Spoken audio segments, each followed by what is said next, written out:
À 5h45 du matin, le gong retentit.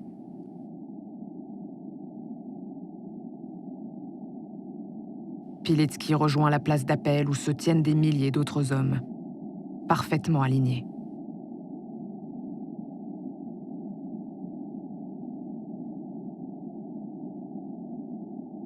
La moindre défaillance déclenche les coups furieux des capots. Ces détenus de droit commun allemands chargés d'encadrer les prisonniers.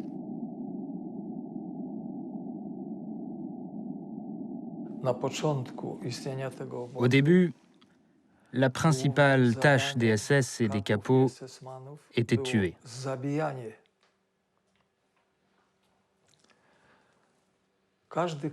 Chaque capot avait le droit de tuer un prisonnier juste parce qu'il ne l'aimait pas.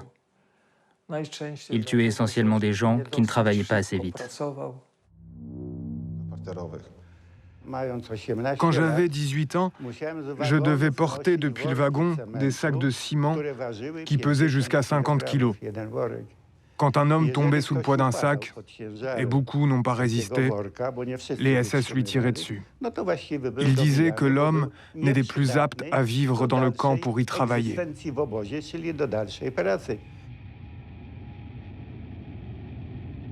C'était dans de tels moments, quand un prisonnier était achevé, que nous nous reposions pour quelques minutes, reprenant notre souffle et ralentissant notre rythme cardiaque. Nous étions comme des animaux.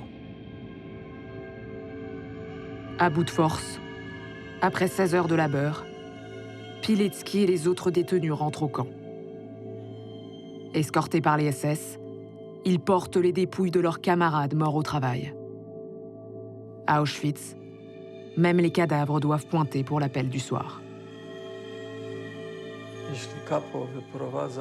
Quand les capots partaient avec 100 hommes après l'appel du matin et qu'ils revenaient à la fin de la journée avec 100 hommes, ça voulait dire pour les SS qu'ils n'avaient pas travaillé sérieusement.